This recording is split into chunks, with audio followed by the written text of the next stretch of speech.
Grandma's recipe and the memory it holds. The smell hit me the moment I opened the old wooden recipe box. Cinnamon, nutmeg, and something warm I couldn't quite name, but I knew it by heart. Grandma's apple pie.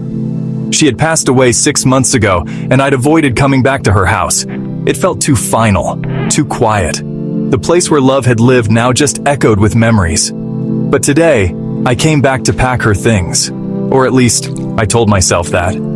What I was really doing was chasing ghosts. The kitchen looked exactly the same. Floral curtains she sewed herself. The dent in the table where Grandpa once dropped a cast iron skillet. Her handwriting still on the calendar. Lily's birthday! In faded blue ink. My birthday. I found her recipe box tucked behind the flour canister. The lid creaked when I opened it. Inside were hundreds of recipe cards, each worn and stained with time. But one stood out, the one she'd always made for me. Apple pie.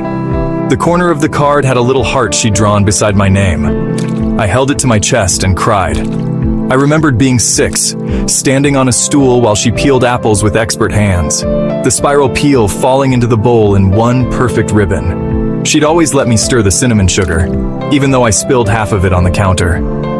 Baking is love, Lily, she'd whisper, tucking a strand of hair behind my ear. Every pie tells a story. Today, I decided to bake. The kitchen was quiet, but in my heart, she was with me.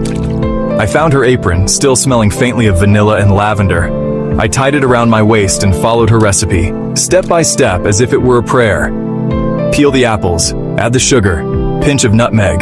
Don't forget the secret ingredient. A little extra love. She'd always wink when she said that.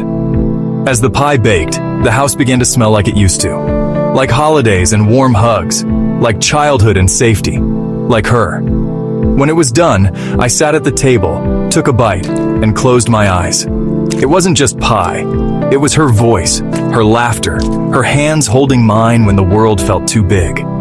That slice of pie held everything she'd ever taught me, about love, about patience, about showing up even when it's hard. And suddenly, the house didn't feel so empty. I looked out the window at the garden she once tended, the sun casting golden light over the roses. I whispered, "Thank you, Grandma." That recipe wasn't just instructions, it was memory. It was love preserved on paper, and it brought her back to me, one bite at a time. Now, every year on my birthday, I bake her pie. Not just to remember her, but to feel her. Because love, like Grandma's recipe, never really fades. It just waits for us to taste it again. Credits.